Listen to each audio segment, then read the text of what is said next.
Hola, hola, uno, dos. Hola, hola, uno, dos.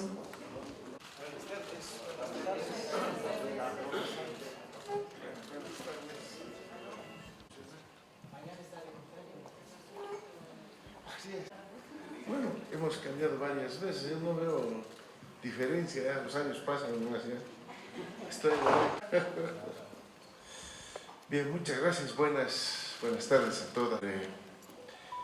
Nuestras últimas reuniones que hemos tenido con motivo de asistir a la reunión de Naciones Unidas, bueno, ustedes ya conocen el mensaje que hemos dado.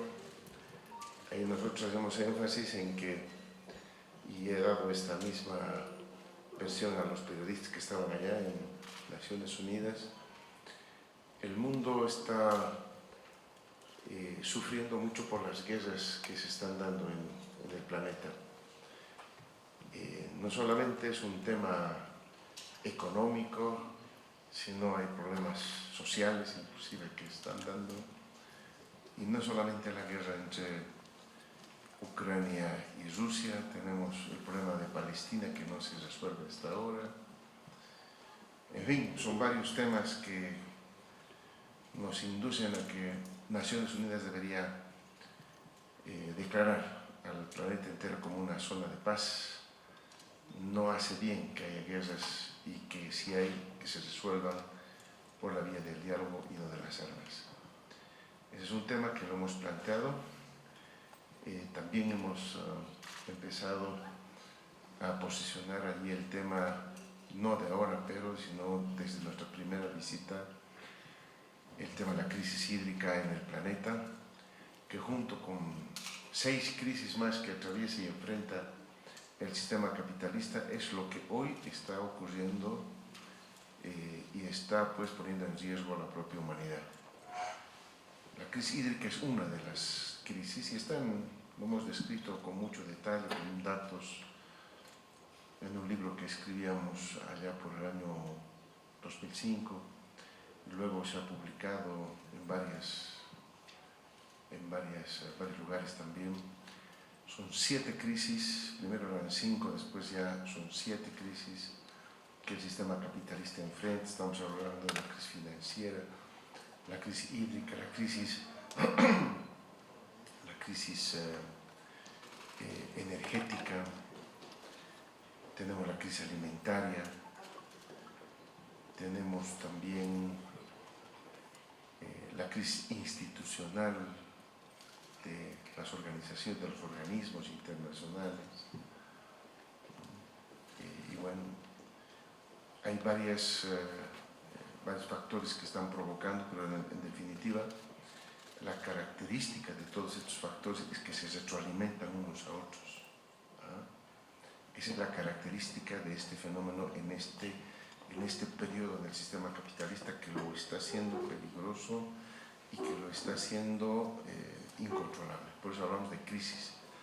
En los organismos internacionales les gusta hablar de crisis, o más bien de cambio climático, cuando es una crisis climática. Es una crisis. Ya algunos han empezado a utilizar el término de crisis climática, ¿no?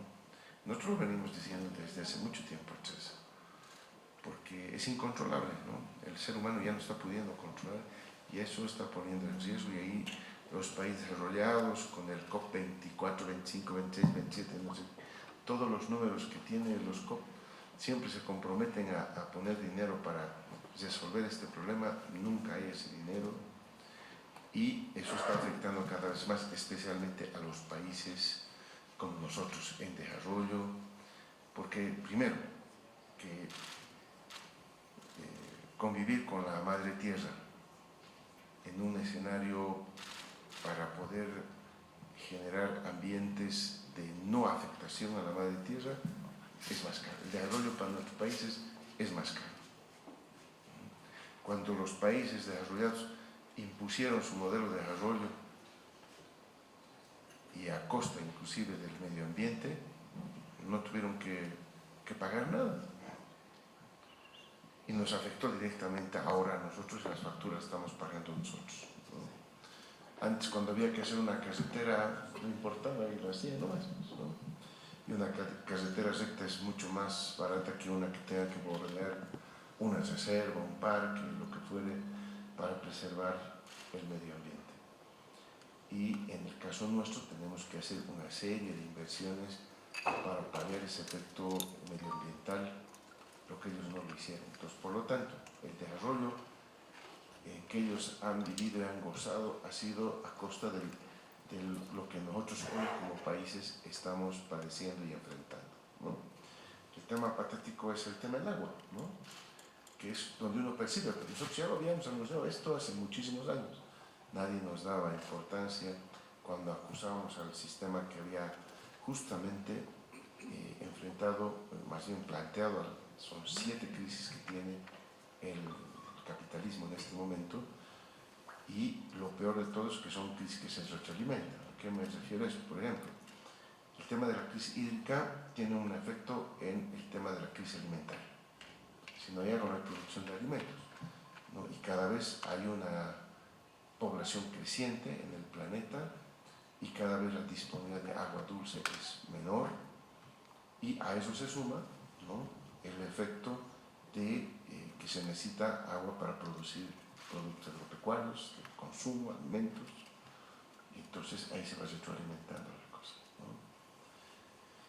Es un problema serio que está enfrentando, es uno de los temas que habíamos planteado también, y el otro tema, por supuesto, que tiene que ver con el cerco económico que se le ha hecho a Cuba y lo irresuelto del problema que tenemos en Palestina, ¿no? Y hemos hablado de la democracia, hemos hablado de profundizar en la democracia, pero la verdadera democracia en todos los países, que también ha sido otro elemento que hemos planteado entre los 7 puntos que habíamos llevado para Naciones Unidas. Margen del discurso, que ustedes ya lo conocen, hemos sostenido reuniones, bueno, entrevistas con varios medios de comunicación, ustedes han debido observar, nos ha faltado tiempo para poder atender todas las solicitudes de entrevistas de medios de comunicación allá en Nueva York. Hemos atendido los que han podido coincidir con la agenda que teníamos allá en Nueva York. Han habido algunos encuentros en realidad con algunos mandatarios, es el caso de Alemania, es el caso de Bélgica, ¿no?, con el que estamos desarrollando nexos interesantes, especialmente con Bélgica, por el tema del narcotráfico. Cuando estuvimos en la Unión Europea, Bélgica fue un país que señaló que tuvo mucho éxito en el combate al narcotráfico, porque la droga venía desde América Latina en barcos que justamente atracaban en los puertos de Bélgica, y ellos han desarrollado toda una estrategia para derrotar, para encontrar todas esas fuentes en las que se incursionaba la droga en Europa por su territorio, y hemos ya tomado contacto con ellos. Producto de eso, nuestro ministro de Gobierno está en Bruselas en este momento también, atendiendo una reunión del ministro de Gobierno, pero también está en particular con el gobierno belga, porque ellos han tenido éxito en la lucha contra el narcotráfico, y hemos entablado también en esto de regionalizar, ¿no?, aprender experiencias también de otros países, como es el caso de Bélgica, ¿no? Al margen, que ustedes saben, las conversaciones que hemos tenido con Brasil, con Paraguay, con Uruguay, con la propia Colombia, para generar un ámbito de aceptación de una lucha regional contra el narcotráfico, porque es realmente una enfermedad que está entrando a nuestra América Latina, pero que aunando esfuerzos entendemos que esto vamos a poder enfrentar de mejor manera que estando separados. Entonces, por eso hemos planteado, ha tenido buena acogida la política que hemos planteado a estos países amigos. Está en la agenda también hablar con Argentina, hablar con varios otros países para que podamos sumarnos, Chile también, por supuesto, en fin, todos ellos, para generar una sola agenda para combatir el narcotráfico. Y producto de ello también ha sido esta reunión que tuvimos con el presidente de Bélgica, ¿no? En fin, son las que hemos podido atender. Ha sido bastante productivo el viaje, como siempre. En Bolivia, contrariamente con lo que sucede aquí en nuestro propio país, allá acogen muy bien cómo estamos manejando la economía, los indicadores económicos. Nos pregunta qué han hecho para mantener la inflación tan baja en momentos en que hay presiones inflacionarias en todos los países, cómo estamos creciendo, ¿no?, en plena crisis económica internacional. Todo ello siempre me preguntan, ¿no? Allá hay un interés, por eso es que ha habido bastantes solicitudes de entrevistas de varios medios de comunicación internacionales allá, para preguntarnos de este y otro tema. Por supuesto, el litio es uno de los temas que la prensa internacional siempre nos pregunta, ¿no? De todas las entrevistas que yo he tenido allá, todas han tocado el tema del litio, por supuesto. Es un tema recurrente en el periodismo internacional. Bolivia es de lejos la primera reserva mundial y lo que estamos haciendo en nuestro país de tener una política propia y un negocio propio a la boliviana para industrializar nuestro recurso natural y haciendo acuerdos con empresas extranjeras es lo que llama la atención y hay interés, lo mencionaba el canciller o el gobierno en su conjunto, el gobierno alemán, porque no solamente estuvo ahí el canciller, sino varios donde hablaron de que Alemania también quisiera venir a explorar la posibilidad de que pueda venir a Bolivia con el tema del litio. Nosotros hemos explicado claramente y de manera muy transparente lo que estamos haciendo. Tenemos la mayor reserva y por lo tanto hay espacio para que cualquiera que quiera venirse y acogerse a nuestras reglas de juego, por supuesto que será siempre bienvenido, porque ahí el negocio es para nosotros los bolivianos, ¿no? Eso básicamente quería conversar con ustedes. Ha sido, creo, importante nuestra participación allá. En el caso de Naciones Unidas, ahí nos hemos cruzado en el pasillo con varias personas conocidas de varios otros gobiernos. Ha sido interesante, como les digo. La pregunta siempre es qué están haciendo para que ustedes tengan esa estabilidad de precios, porque todo el mundo conoce que Bolivia tiene la inflación más baja en la región, pero también a nivel mundial suena el nombre de Bolivia con esa estabilidad de precios, ese crecimiento económico en este contexto sumamente adverso, sumamente adverso, donde hay muchos países que tienen inflación de 2 dígitos, ¿no?, porque así está pasando en el mundo, donde vemos, y hemos pasado ahí, recorrido las calles de Nueva York, hay un aumento de la pobreza, sin duda alguna, en Estados Unidos. Los precios han subido, créanme, nuestro bolsillo lo ha sentido también allá en las calles de Nueva York. Hay una inflación fuerte que está experimentando quien vive allá en Estados Unidos y eso es generalizado, ¿no? Aquí quizás no se ha sentido por justamente todo el arsenal de política económica que nosotros hemos implementado aquí en el país, que hace que aquí parecería que no ha pasado absolutamente nada, cuando en el planeta sí, evidentemente, hay problemas económicos serios, pero Bolivia se mantiene estable y eso es lo que justamente les llama la atención y es el motivo fundamental por qué a Bolivia, ¿no?, lo toman en cuenta en varios medios de comunicación internacional, que seguramente les ha llegado a los oídos a ustedes porque es generalizado este tema, ¿no?, de lo que ven, de lo que está pasando en Bolivia. Eso comentarles y bueno, abierto a las interrogantes que ustedes tengan, ¿no? Adelante. Vamos a ir con 4 preguntas, el periodista y después el presidente va a ir respondiendo. Buenas tardes. Manifestado que su gobierno habría activado un plan para deselecciones. ¿Esto es así, presidente? Eso por un lado. Y por otro, el ex viceministro Bovarín. ¿Esto es cierto, presidente? ¿Quiénes conformarían este Frente Amplio? Gracias, presidente. Buenas tardes. Al Congreso de Cochabamba, en la Ocaña, queremos saber si usted va, si fuera el ideólogo, por lo menos en estos 3 años hubiera levantado la economía. Por favor, presidente, sus consultas. Concretamente, los proyectos que han sido anunciados de extracción directa a principios de año, o por ejemplo la planta del LIPI que tenía que ser inaugurada en este periodo más o menos. Y por favor, tenemos entendido de que el ministro de Hidrocarburos y Energía está en Europa, en el Reino Unido, gestionando inversiones, bajo qué marco, presidente, con cuántos países y bajo qué características. Gracias. Periodista de Bolivia TV, Leonardo Mena, adelante. Presidente, buenas tardes. Viaje y las entrevistas que sostuvo en Naciones Unidas ha planteado también el multilateralismo como una opción. Un poco más de detalles a propósito de esta superficie. Gracias, presidente. Muchas gracias. Muchas gracias. Son varios temas en realidad. A ver, voy a tratar de agruparlos algunos.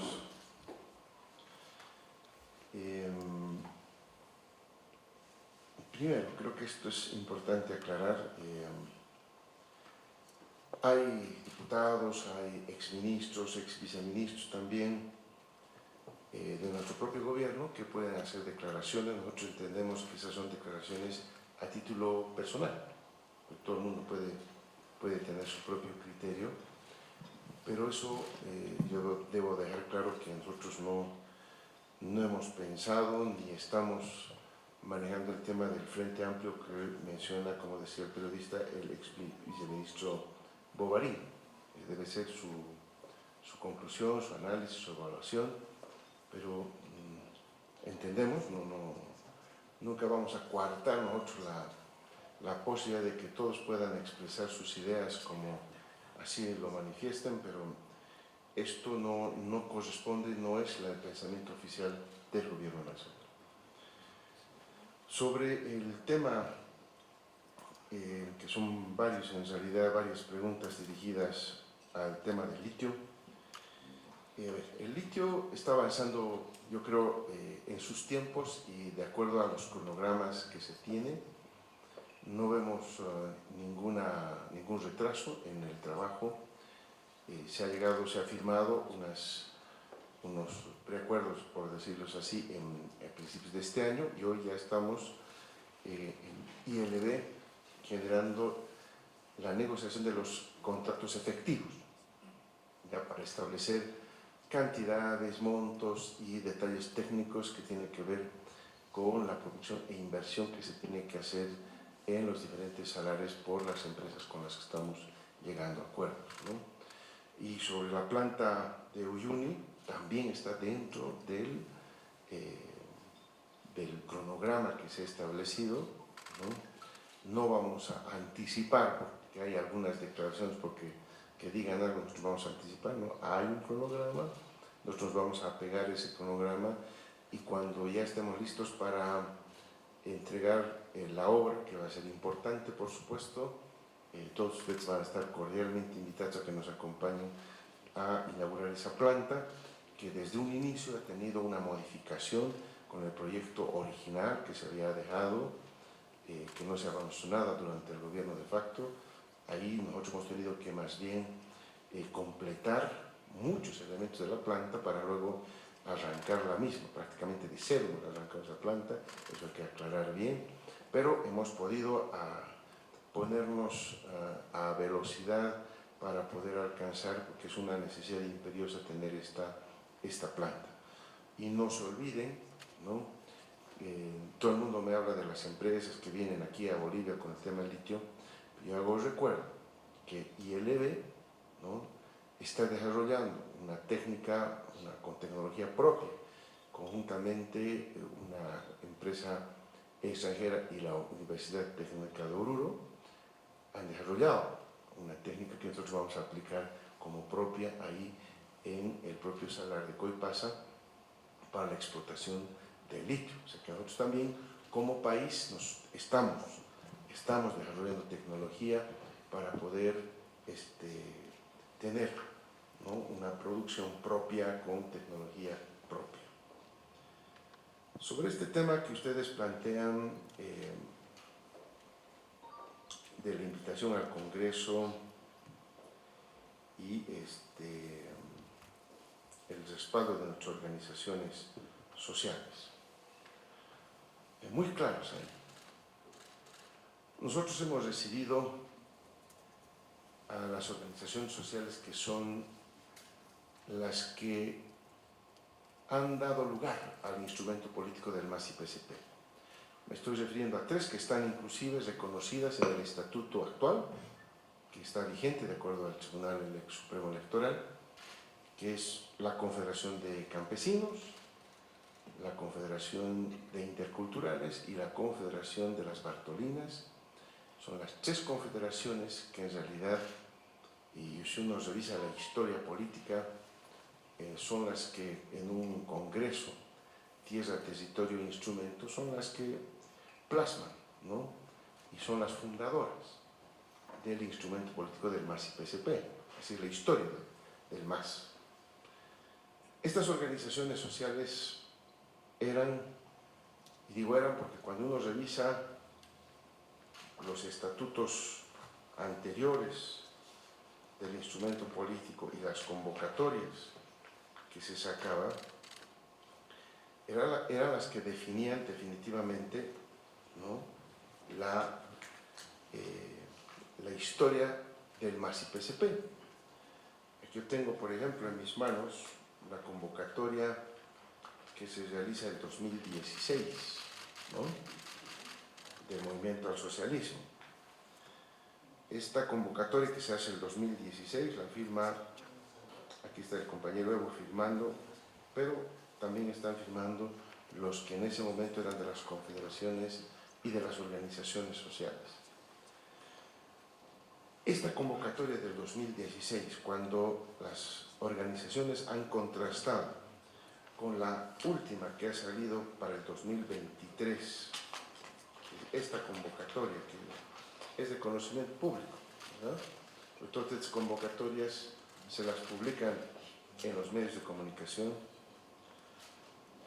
En esta convocatoria la firma el compañero como presidente del MAS, pero al final están firmando otras autoridades del propio instrumento político y no están las organizaciones sociales. Y el análisis que han hecho nuestras organizaciones en el ampliado que me han invitado es pues bastante preocupante, porque el artículo 10 de la estructura orgánica del instrumento político dice claramente que se respeta la trayectoria histórica de las tres organizaciones matrices a la cabeza de la Dirección Nacional del MAS y PSP, la Confederación Sindical Única de Trabajadores Campesinos de Bolivia, la Confederación Sindical de Comunidades Interculturales de Bolivia y la Confederación Nacional de Mujeres Campesinas Indígenas Originarias de Bolivia, Bartolinasis. En el estatuto, el artículo 10, está establecido que estas son las tres organizaciones que tienen que estar involucradas en cualquier acontecimiento del MAS y PSP. Los compañeros, con mucha razón, nos han hecho leer el artículo 13 del Estatuto Orgánico, del Estatuto del MAS. El artículo 13 es convocatoria al Congreso Nacional Ordinario del MAS. Y ahí hay dos parágrafos, ¿no?, que se los voy a leer para que quede bien claro lo que están preocupadas las organizaciones sociales, que dice: el Congreso Nacional Ordinario se reunirá cada 2 años, será convocado públicamente con un plazo máximo de 90 días y mínimo de 60 días antes de su realización por la Dirección Nacional del MAS y PSP, de acuerdo al temario, previo consenso con las organizaciones matrices nacionales. Así dice, ¿no? Esto es importante porque en el artículo 10, ahí ve usted la relación que yo quería hacer, en el artículo 10 dice cuáles son esas organizaciones sociales, ¿no? Y en el artículo 13 están estableciendo que esa más Dirección Nacional son los que tienen que convocar en consenso al Congreso Ordinario. Los compañeros han señalado su preocupación porque no han formado parte, ninguna de las organizaciones, de la convocatoria a ese Congreso. Entonces, como se ha convocado sin este consenso, no se está tomando en cuenta el artículo 13 del propio estatuto del instrumento político. Esa es una preocupación de fondo que tienen nuestros compañeros de las tres organizaciones que he mencionado. Pero también la otra preocupación que tienen, ¿no?, es que, si bien se ha lanzado la convocatoria del 2023, cuando ellos comparan con la convocatoria que salió en 2016, hay grandes diferencias que he visto en los medios de comunicación. Ellos han quejado, y con justa razón, porque aquí, cuando en el 2016 se señala los delegados titulares, ¿no?, inclusive se señala la Central Obrera y otras organizaciones sociales, se habla de la Confederación Sindical Única de Trabajadores Campesinos de Bolivia con 200 delegados. Y en la actual convocatoria, la Confederación Sindical Única de Trabajadores Campesinos de Bolivia tiene 5 delegados. De 200 les ha disminuido a 5. Y eso ha ocurrido con los hermanos de la Confederación de Interculturales y con las hermanas de la Confederación de las Hermanas Bartolinas, que de 200 han rebajado a 5 delegados en el Congreso, ¿no? Y se ha reducido porque, si ustedes leen con detenimiento esta convocatoria del 2016, la Central Obrera Boliviana tenía 20 delegados, el CONAMAC tenía 100 delegados, la CIDOB tenía 100 delegados, la Confederación de Jubilados tenía 100 delegados, y así tenían 100 delegados. ¿Quiénes? La Confederación Sindical de Trabajadores Luz y Fuerza, la Confederación Nacional de Maestros Rurales, la Confederación de Trabajadores de la Educación Urbana, tenía la Confederación Sindical de Trabajadores en Construcción, la Federación Nacional de Cooperativas Mineras, el COMIN, tenía 100 delegados, la Confederación del Transporte Federado tenía 100 delegados, la Confederación de Transporte Libre 100 delegados, la Confederación de Trabajadores Fabriles 100 delegados, la Coordinadora Nacional de Gremiales 100, la Confederación de Panificadores de Bolivia 100, la Confederación Nacional de Micro y Pequeña Empresa tenía 100, el PLANE tenía 100 delegados, la Federación de Trabajadores Petroleros tenía 100, la Confederación Nacional de Vendedores de Periódicos tenía 100, la Confederación Nacional de Constructores tenía 100, la Federación Sindical de Trabajadores Mineros de Bolivia tenía 100 delegados, la Federación Nacional de Estibadores de Bolivia tenía 100 delegados, la Confederación de Trabajadores Artesanos tenía 100 delegados, las Juventudes del MAS y PSP tenían 100 delegados. Y de pronto, en este nuevo Congreso, ninguna de estas ya tiene ninguna representación. Y ahí hay una cláusula aquí que dice que podrán las otras organizaciones presentarse con 5 delegados, siempre y cuando en sus empleados saquen una resolución expresa de apoyo al MAS. Eso es la convocatoria. Entonces, en el 2016, allí claramente el MAS y PSP era un instrumento político de las organizaciones sociales, como todos ustedes los han conocido.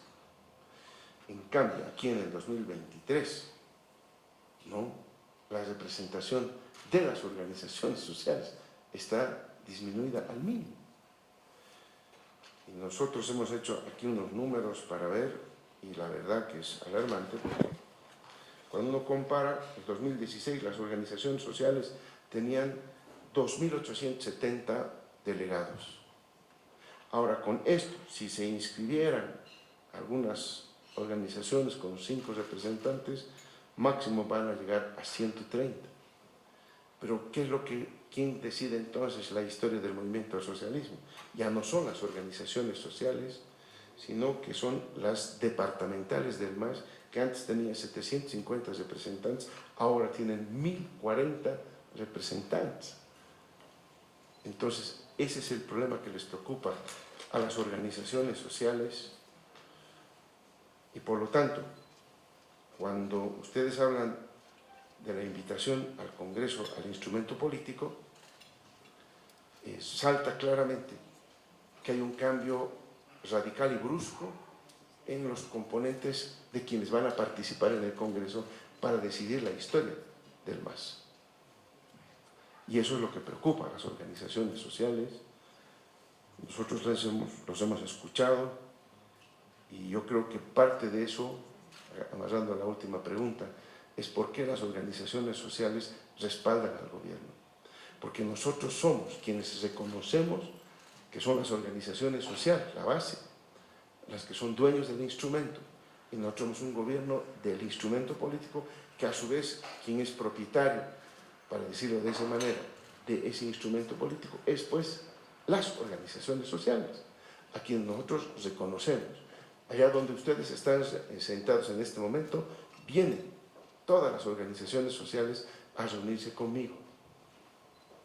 Nosotros recibimos a todas esas organizaciones sociales que trabajan y funcionan de manera orgánica, que esa es una de las características fundamentales que hay que distinguir de cualquier otra intención de formar organizaciones sociales.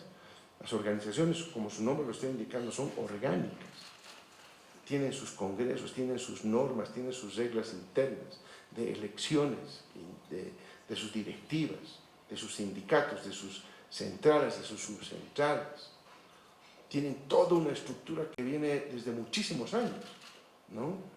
Y es lo que ellos han mantenido y han perdurado como una estructura orgánica, que son las que se reúnen con el gobierno nacional para hacernos llegar sus inquietudes, sus necesidades, en fin, todo lo que las organizaciones sociales nos vienen a plantear acá. Entonces, yo veo que ahí hay un problema muy serio en la convocatoria misma al Congreso, donde se está prescindiendo de las organizaciones sociales, y eso es justamente lo que nos han hecho conocer en la última reunión que nos han invitado juntamente con nuestro Gilata David Choquehuanca, ¿no? Ahí están preocupados por la forma en que se está convocando, porque prácticamente las organizaciones sociales están dejando de tener la resolución, ¿no?, en los congresos del MAS. Eso es lo que preocupa. En esa línea, ¿no?, nosotros en última instancia respondemos pues a las organizaciones sociales. Y las organizaciones sociales no se sienten representadas en el Congreso del MAS y PSP. Eso es lo que está pasando. Y en esas circunstancias, ¿no?, es muy difícil pues, que nosotros podamos asistir a un Congreso donde los dueños no van a estar. Es como de pronto, ¿no?, han construido su casa ellos y ahora los han sacado de su casa, pues no. Y no podemos nosotros asistir allá a una casa donde no van a estar los verdaderos dueños de las organizaciones sociales, que son quienes han sido y reconocidas en el propio estatuto vigente, ¿no?, las entidades o las organizaciones fundadoras del MAS y PSP. Por eso es que por eso he tenido que explicar todo eso para que se entienda, ¿no?, dónde viene el fundamento, para que nosotros acompañemos a las organizaciones sociales fundadoras del instrumento político, y ellas han manifestado, hemos escuchado también cuando hemos ido ahí, nosotros hemos informado como nos han pedido, hemos hecho nuestros informes y nos hemos salido de la reunión porque ellos tenían que deliberar. Estaban ahí representantes de todas las organizaciones, de los 9 departamentos, había inclusive representantes de la CIDO, en fin, de varias organizaciones ahí que han debatido y han sacado las conclusiones que todos ustedes han dado cobertura y que nosotros a través de ustedes nos hemos informado. Por lo tanto, está claro que si ellos están cuestionando un congreso donde ellos ya no tienen representación, entonces eso está claro que nosotros como gobierno nacional no podemos asistir a un congreso que tiene esas características. Sobre el tema que ustedes mencionaban de lo que está haciendo nuestro ministro de Hidrocarburos, nuestro ministro de Hidrocarburos tiene una agenda en Europa, ¿no?, entre ellas reuniones que tiene que asistir, pero también va a pasar a varias universidades, entre ellas mi universidad va a estar en Warwick, ¿no?, en Inglaterra, donde nosotros ya tenemos un convenio. La Universidad de Warwick es una de las más importantes en materia tecnológica del Reino Unido, ¿no? Cuando yo estuve ahí, ustedes recordarán, hace un par de años, me invitó el rector y ahí pudimos observar todas las baterías, por ejemplo, que usa Tesla, que usan los fabricantes de vehículos con baterías, hacen su test de la batería que usan ahí en la Universidad de Warwick.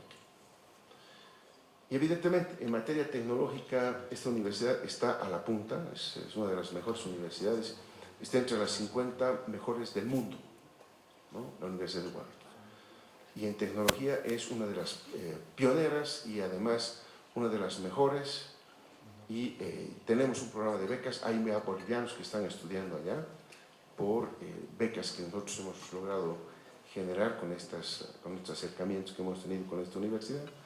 Y también, por supuesto, hay otras universidades también en las que nuestro ministro de Hidrocarburos va a estar visitando para ver la posibilidad de que nosotros podamos ampliar el espectro de becas para que puedan ir bolivianos a estudiar, especializarse en este tipo de temas. Porque a la larga, si nosotros somos la primera reserva mundial de litio, nosotros tenemos que tener también la tecnología de punta en nuestro país. Y para eso tenemos que formar recursos humanos que no se han hecho en todo este tiempo.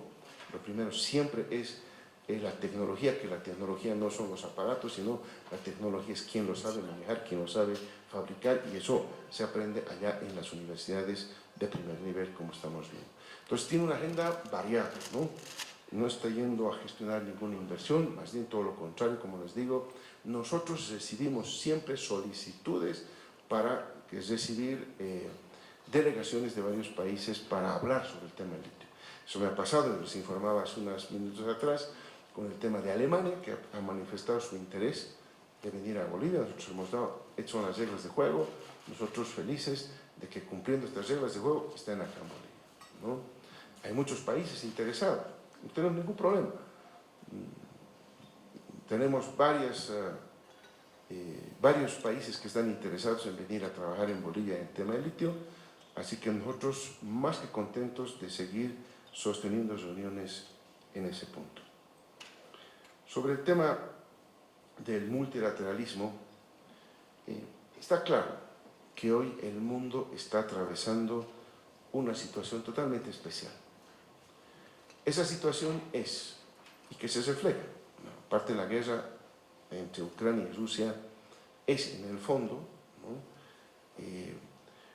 Una pelea de espacios entre los bloques que hoy se tienen y que se están disputando la hegemonía mundial. Estamos hablando de un bloque a la cabeza de Estados Unidos y Europa, y el otro bloque a la cabeza de la China, Rusia, India, los BRICS, ¿no? Que es otro bloque, como los comentamos en la anterior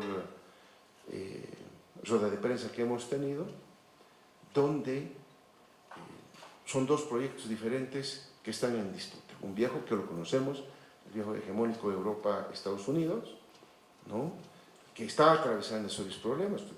Pueden ver los indicadores económicos de los países europeos y de Estados Unidos, ¿no? La inflación realmente es uno de los factores que está haciendo escarnio en estos países. Y tenemos por este otro lado la China, ¿no?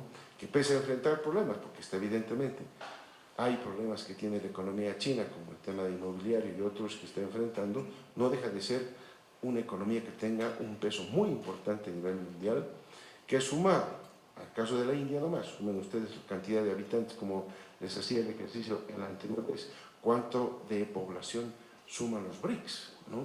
Estamos hablando ahí de una importante proporción de la población mundial que está en los BRICS, un mercado importante, si ustedes quieren ver desde el punto de vista comercial, pero lo cierto es que la importancia que va cobrando los BRICS es cada vez más grande, y por eso es que Bolivia también le está apostando a ese bloque, porque hay muchas oportunidades para nosotros si sabemos aprovechar el momento histórico en el que se está reconfigurando el planeta. Por lo tanto, nosotros tenemos el concepto del multilateralismo contrariamente a lo que ocurría antes, donde toda la política hegemónica se decidía unilateralmente en un bloque.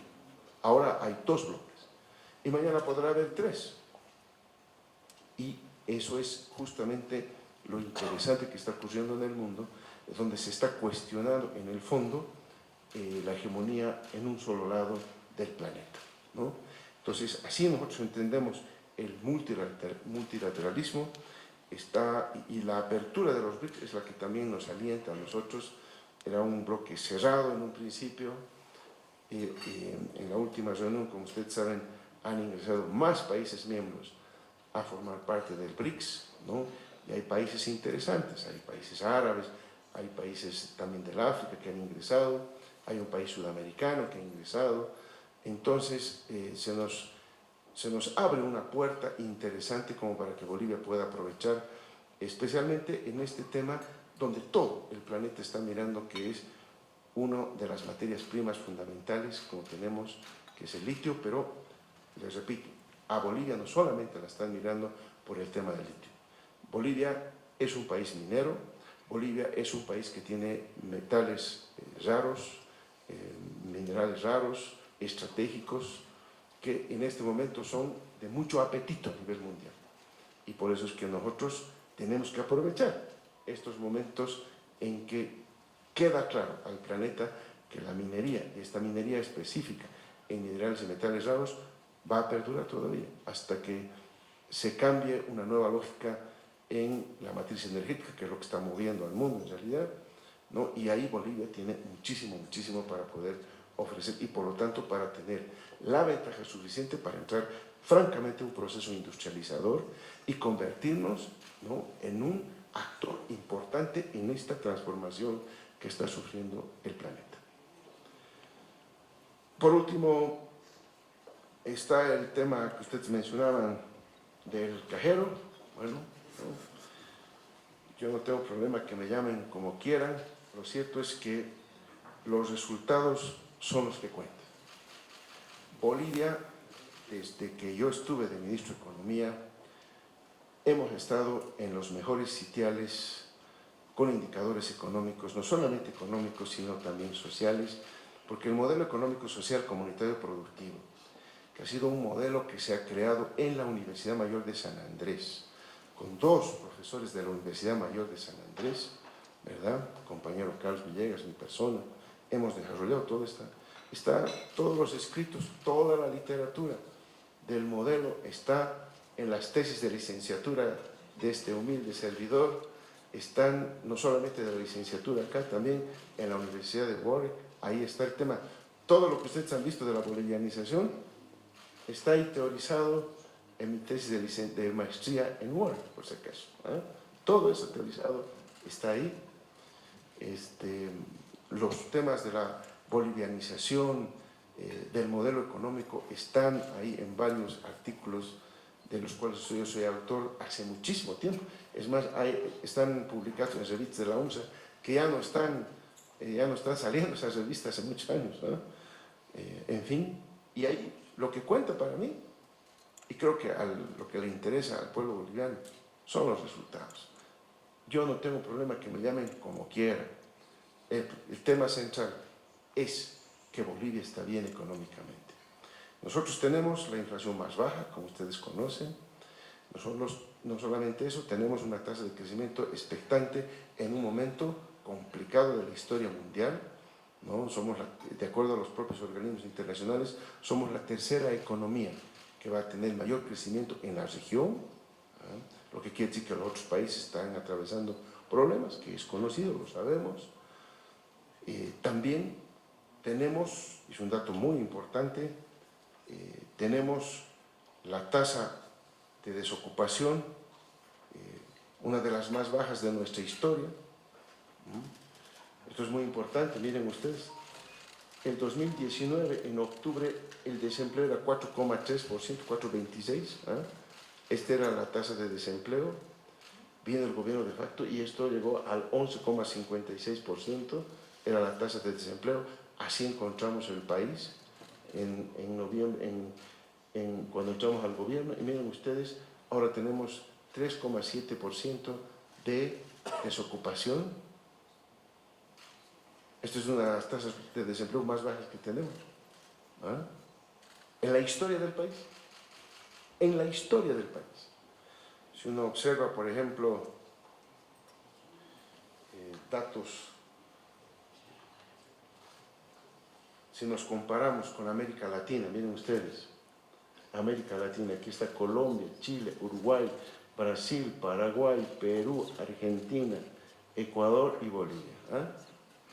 ¿No les llena de orgullo eso? Tenemos la tasa de desempleo más baja de la región, así como tenemos la tasa de inflación más baja de la región, y parece que nadie se enorgullece de eso, ¿no? Este cajero se enorgullece de tener esos indicadores económicos que son producto de un modelo económico que se ha gestado en la cabeza de profesionales bolivianos, que hemos podido aplicar un modelo económico boliviano. Entonces miren ustedes ahí, ¿no? Ahí está, Colombia está con 8.8%, Chile está con 8,5%, y ustedes pueden ver las tasas ahí. Y por si fuera poco, cuando nosotros vemos datos de la CEPAL de ocupación, ¿no? La CEPAL periódicamente hace, no se olviden que yo he sido consultor también de la CEPAL, yo ya he sido cajero de la CEPAL, también alguien me dirá, ¿no? Pero cuando yo hacía esas consultorías ahí, miren ustedes, la CEPAL publica estos datos de ocupación, y Bolivia es el país que tiene la más alta tasa de ocupación de la región. Y esto ya es toda América Latina, no solamente Sudamérica. Entonces, toda América Latina, ¿no? Entonces, ¿esto qué quiere decir? Que estamos enfrentando la crisis de la pospandemia, más las complicaciones que vienen de la guerra Ucrania-Rusia, que ha tenido, sin duda alguna, efectos económicos en la región, pero Bolivia es el que menos ha sido afectado. Por eso tenemos todavía crecimiento económico, tenemos estabilidad de precios, y la economía poco a poco va mejorando, como ustedes pueden ver, porque los índices de ocupación, ¿no? Son altos, o si ustedes por el otro lado, la tasa de desempleo es una de las más bajas. Es una de las más bajas de la historia nuestra, y en este momento coyunturalmente de la región es la más baja. Entonces los resultados hablan por sí solos, creo yo. Lo más importante son los resultados siempre. Uno puede decir lo que quiera, pero lo importante, creo yo, es el resultado, y eso es lo que espera el pueblo boliviano. El pueblo boliviano lo que está esperando del gobierno nacional es que nosotros sigamos haciendo gestión, y el gobierno nacional, como ustedes están viendo en estos indicadores económicos nada más, estamos preocupados y estamos ocupados, ¿no? Trabajando para que resolvamos todos los problemas, para que esa crisis que está afectando al mundo entero no llegue al país. Y si la gente no ve cambios en la economía, para nosotros ya es una ganancia. Porque en otras circunstancias, en otros países, la gente está perdiendo poder adquisitivo, la gente está perdiendo su empleo, y en el caso de Bolivia, eso no está ocurriendo. Todo lo contrario, más bien, vamos mejorando en materia de empleo, vamos mejorando en indicadores económicos, y estamos manteniendo la estabilidad de precios, que es muy, muy importante. Porque un economista sabe que cuando hay inflación en un país, los más afectados siempre son los más pobres. Siempre son los más pobres. Porque no tienen cómo defenderse. Eso lo enseñamos en la universidad, también seguramente mis alumnos saben que yo les digo permanentemente este tema. Cuando hay inflación, los más afectados siempre son los más pobres. Y lo que estamos haciendo como gobierno es precautelar el poder adquisitivo de los más pobres. Y eso es una política social, es una política económica, social, comunitaria y productiva. Es nuestro modelo económico, social, comunitario y productivo. Estamos aplicando nuestro modelo, hay un objetivo claro, estamos logrando que el impacto que hoy tiene la crisis internacional, producto de las secuelas de la pospandemia y de la guerra, que son, miren, cómo está el barril de petróleo en este momento, que está afectando a varios países, no está afectando a la población boliviana, a la boliviana, al boliviano de a pie que está día a día trabajando, no le está afectando. Por el contrario, estamos paulatinamente mejorando los indicadores económicos. Estos son los económicos. En los sociales también tenemos buenos resultados. hemos retornado, tenemos en este momento el índice de pobreza extrema más bajo de la historia del país. Y en estas circunstancias de post-pandemia y de guerra, miren ustedes, no se valora eso acá. Pero a mí me tranquiliza saber que cuando yo salgo afuera, cuando estamos en los ojos de los organismos internacionales, el punto de vista de ellos es muy diferente al que quizás se quiera posicionar aquí en nuestro país. Y al que seguramente, porque aquí al final lo que cuenta es el bolsillo, es el empleo que tiene la gente, ¿no? Ellos lo perciben si la cosa está caminando o no. Uno puede tener una percepción diferente, pero ahí está. La mejor encuesta que se tiene es el bolsillo de las personas.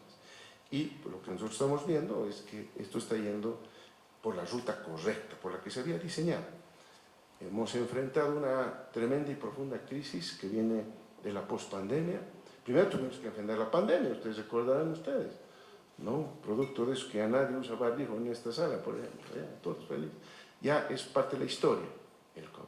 Ya llegaron las vacunas, ya dotamos de equipamiento, dotamos de tests, de material, en fin, a todos los hospitales de manera gratuita. Eso nos ha representado una gran cantidad de recursos que hemos tenido que erogar, porque hemos dado a todos los municipios, de todo el país. Ellos no han gastado nada. El gobierno nacional ha puesto en sus espaldas la solución del problema de la salud por el tema de la pandemia. Y hemos salido adelante y hemos salido muy bien de ese tema. Hemos bajado sustancialmente la tasa de mortalidad que tenía la enfermedad desde la primera ola. ¿Ah? Porque a nosotros nos tocó enfrentar la segunda ola, como ustedes recordarán. Segunda, tercera y cuarta, ahora ya no se siente, ¿no es cierto? Y bueno, hemos enfrentado exitosamente eso, las clases han retornado a su normalidad y la economía está reactivándose con una tendencia absolutamente clara y hacia arriba. Nosotros estamos muy tranquilos por eso y entonces eso es lo que interesa, creo, a la economía, ¿no? La economía está gozando de buena salud, pese a todo, ¿ah? Pese a todo, pese a los factores externos e internos, ¿ah? Que estamos enfrentando. Porque pónganse a pensar y les pongo ese reto, ¿qué pasaría si realmente estaríamos en un escenario donde todos contribuirían y todos colaborarían para que todas las medidas que estamos sacando nosotros se viabilicen en la Asamblea, tengamos todo lo que habíamos planificado en su momento? ¿Ah? Imagínense cómo estaríamos. Pero no, claro, hay intereses muy claros y marcados y lamentablemente por eso es que no podemos lograr lo que quisiéramos. Pero aún así, aún con todo eso, estamos bien. Y creo yo que esa es la mejor gratificación a este humilde cajero, ¿no? Muchas gracias. ¿El plan, presidente? ¿Perdón? ¿El plan para descabezar? No existe pues ningún plan, eso es producto de la imaginación de alguien, ¿no? Nosotros no tenemos, primero que no tenemos tiempo de estar haciendo este tipo de planes, estamos ocupados en la gestión. Y segundo, nunca lo haríamos, ¿no? Nosotros no somos de ese temple, nosotros somos académicos, nosotros somos gente que tiene un criterio totalmente diferente de hacer la política. Muchas gracias. Muchas gracias. Gracias, compañero.